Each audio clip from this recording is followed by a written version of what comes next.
धन्यवाद माननीय आनंद जी। श्री शमशेर सिंह मनहास जी, माननीय शमशेर सिंह मनहास। लोकसभा, हाँ बोले आप कृपया। 15 मिनट का समय है आपके पास। खड़े होकर बोलना, नहीं आवाज नहीं आएगी।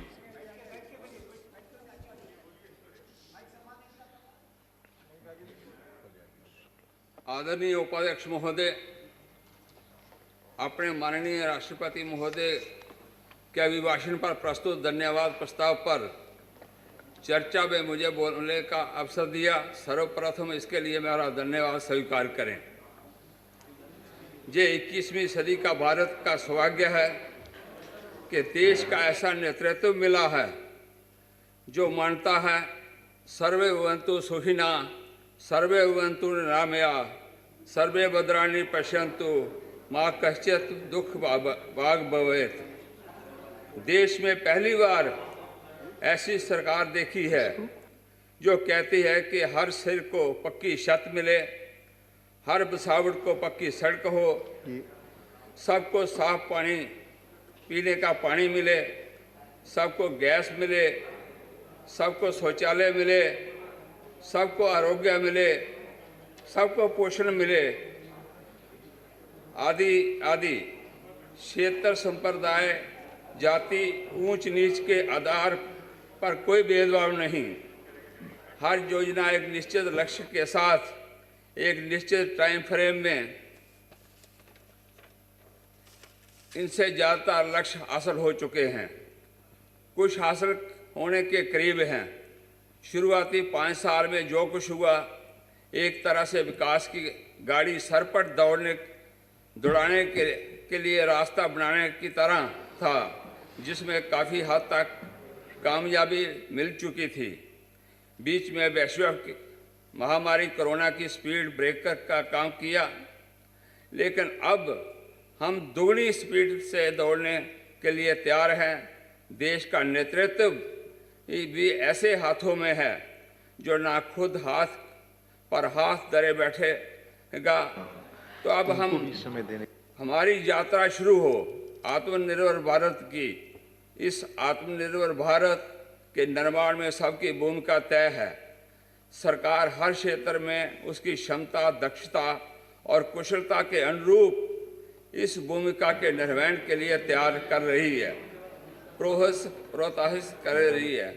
दुनिया का इतिहास गवाह है, जब भी कोई देश दुनिया की स्थापित मठाधीशों की बराबरी में आने की या उनसे आगे निकलने की कोशिश करता है, साजिशें शुरू होती हैं। दुनिया के अलग अलग हिस्सों में ऐसे षड्यंत्र होते हैं जो आगे बढ़ने वाले देश की रफ्तार को रोकने की कोशिश करते हैं। समस्याओं का जाल बुना जाता है, फर्जी, काल्पनिक, गैर जरूरी मुद्दे खड़े कर देश को अलग अलग क्षेत्रों में, समुदायों में असंतोष उत्पन्न करने की कोशिश होती है। मौजूदा परिदृश्य में मैं उसी तरह की साजिशें भारत के खिलाफ होते हुए देख रहा हूँ। क्षमा करें, मुझे ये कहने का कोई हिचक नहीं। हमारे देश में एक जमात उस साजिश में सहयोग कर रही है। साथियों, एक बात अवश्य मैं कहना चाहूँगा। मैं जिस प्रदेश में आया हूँ उस प्रदेश की थोड़ी सी भूमिका आपके समक्ष में रखने का प्रयास जरूर करूँगा। पूरा भारत 1947 में देश आज़ाद हुआ था, किंतु जम्मू कश्मीर हमारा प्रदेश उस समय गुलाम नहीं था। महाराजा हरि सिंह जी की हुकूमत थी, वहाँ हुकूमत ठीक ठाक से चल रही थी, किंतु उस देश को किस प्रकार से, किन हाथों से पंडित जवाहरलाल नेहरू जी द्वारा शेख अब्दुल्ला के साथ हाथ मिलाकर किस प्रकार जिनके धारा 370 लगाकर देश को अलग थलग दिखाने का प्रयास किया गया। अगर उन दोनों में दोस्ती ना होती तो ये देश भी जिस प्रकार सरदार वल्लभ भाई पटेल ने पूरे यानी कि 563 रियासतें एक ही झटके में एक साथ मिला दी थी, ये देश भी उसी के साथ मिलता। ये धारा 370 की वजह से हमें पाकिस्तान द्वारा, बाकी देशों द्वारा जिस प्रकार के षड्यंत्र रचे गए वो हम सब ने देखे हैं। अभी हमारे आदरणीय नंद शर्मा जी बोल रहे थे, हम तिरंगे का अपमान सहन नहीं कर सकते, देश की बेइज्जती सहन नहीं कर सकते। क्या मैं पूछना चाहता हूं कि 1953 के पहले कि जम्मू कश्मीर में क्या हालत थी? वहाँ पे 2 विधान, 2 निशान और 2 प्रधान हुआ करते थे। निशान 2 यानी कि तिरंगा जम्मू कश्मीर में एंटर नहीं था। जब भारत का संविधान वहाँ पे एंटर नहीं था, वहाँ का यानी कि प्रधान यानी कि प्रधानमंत्री वहाँ का अलग होता था और भरे पूरे देश का अलग होता था। क्या ये रचना यानी कि किसने रची? क्या उस समय के प्रधानमंत्री इस चीज़ को तोड़ नहीं सकते थे?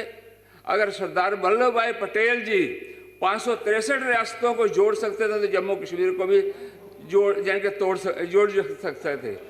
उन्होंने जोड़ने का भरपूर प्रयास भी किया, किंतु नेहरू जी द्वारा ये कहा गया आप जम्मू कश्मीर को हाथ मत लगाइए, बाकी मैं सारा से देख लूँगा।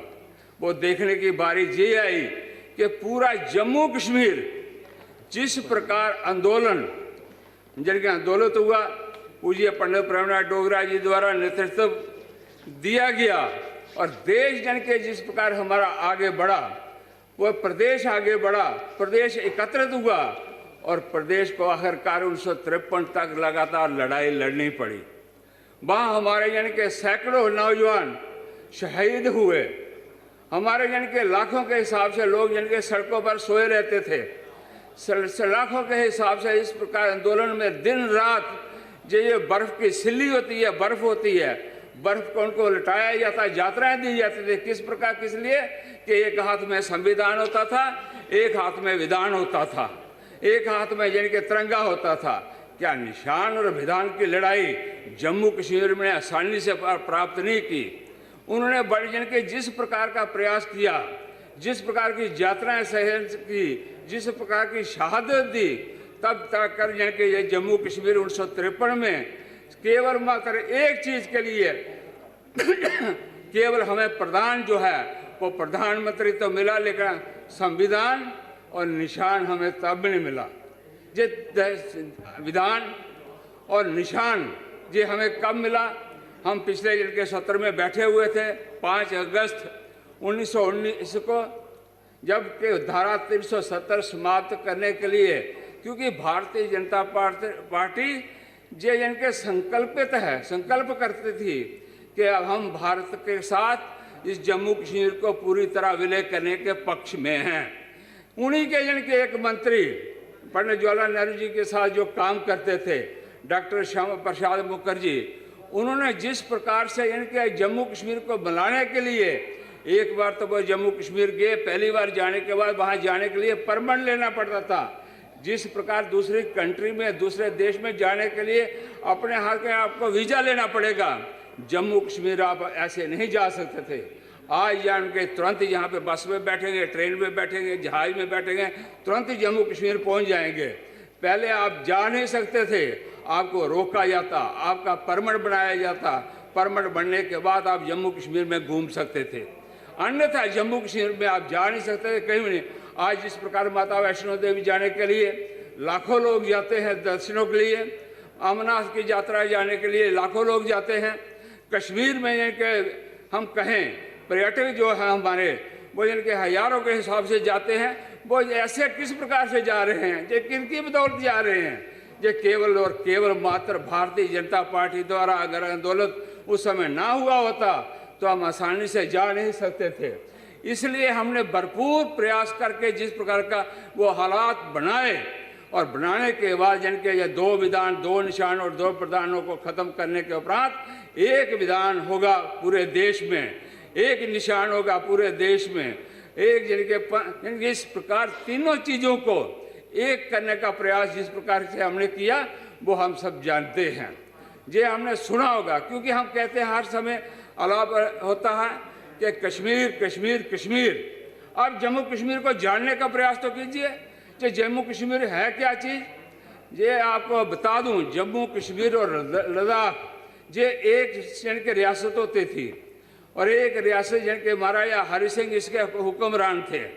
और अगर आज देखा जाए तो कम से सबसे बड़ा क्षेत्र 2/3 क्षेत्र जो है वो लद्दाख का है, और इसमें जिनके कम क्षेत्र जिनके अगर पड़ता था तो वो जम्मू का था, और बहुत सा छोटा सा क्षेत्र जो है वो कश्मीर का है। केवल मात्र कश्मीरियत को खुश करने के लिए वहाँ पे जिनके क्यों ना जिनके भेदभाव पक्षपात की नीति उभरी। उसका कारण क्या रहा कि हमेशा 1947 से लेकर आज तक जितने भी जिनके अपने जिनके मुख्यमंत्री रहे, चाहे शेख अब्दुल्ला रहे होंगे, चाहे बख्शी गुलाम अहमद रहे होंगे, चाहे जिनके मुफ्ती महबूबा रही होगी, चाहे मुफ्ती साहब रहे होंगे, चाहे सादक साहब रहे होंगे, चाहे जिनके कासिम साहब रहे होंगे, सारे के सारे कश्मीरी हुक्मरान रहे हैं।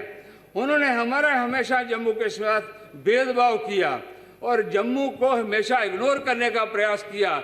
जम्मू को जिनका कुछ भी देने का प्रयास नहीं किया, किसी प्रकार का डेवलपमेंट वहाँ पे कराने का प्रयास नहीं किया।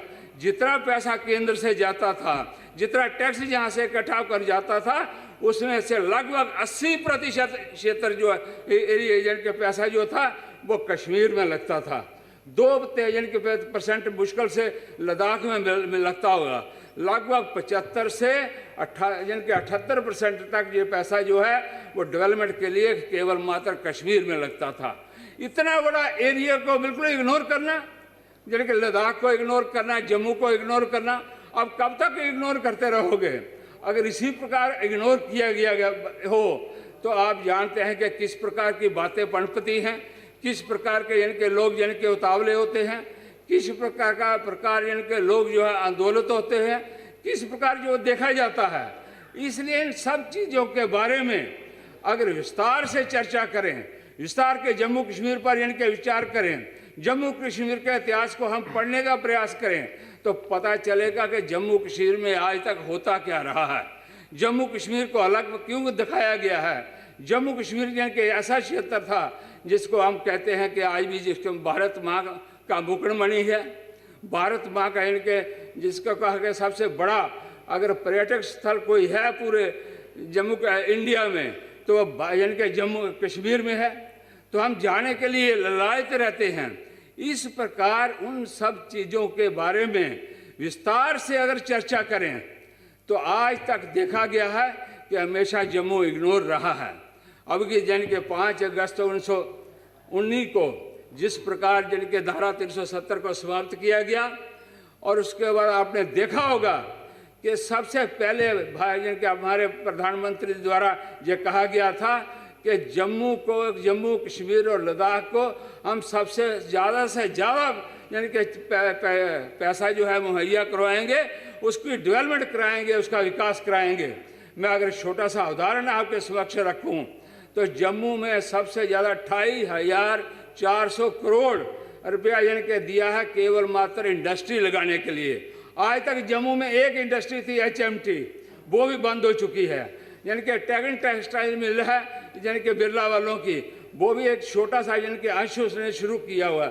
अदरवाइज जम्मू कश्मीर और लद्दाख में किसी प्रकार की कोई इंडस्ट्री है ही नहीं। छोटे छोटे उद्योग हैं जो उद्योग कहे नहीं जा सकते, जैसे घरेलू उद्योग रहते हैं। इस प्रकार अगर घरेलू उद्योगों को छोड़कर बड़ी कोई इंडस्ट्री लगाई जाती, बड़ा कोई उद्योग लगाया जाता, बड़ी कोई बात होती, तो वहाँ के 8 लाख से ज़्यादा लोग जो हैं वो बेरोजगार हैं। वो क्यों? क्योंकि इंडस्ट्री तो है नहीं। इंजीनियर जो है वो कहाँ जाएंगे? जिन्होंने ग्रेजुएशन पोस्ट ग्रेजुएशन की है वो कहाँ जाएंगे? बाकी क्षेत्र के लोग यानी कि कहाँ जाएंगे? अगर ये पैकेज जो दिया गया है वहाँ पे अगर इंडस्ट्री पनपती है तो पनपने के बाद ये लगेगा कि वहाँ के यानी कि हमारा नौजवान वहीं जन के स्थापित होगा, वहीं सर्विस करेगा। अन्यथा आज तक होता ये रहा है, पढ़ना वहाँ, लिखना पढ़ना, और सारे मैक्सिमम लोग माइग्रेट होकर इंडिया में आते थे। माननीय मनहास जी कॉन्क्लूड करिए, आपका समय पूरा हो रहा है। यानी कि उसी के बाद ये सारी चीज़ें यानी कि वहाँ पे अलग से यानी कि आती थी।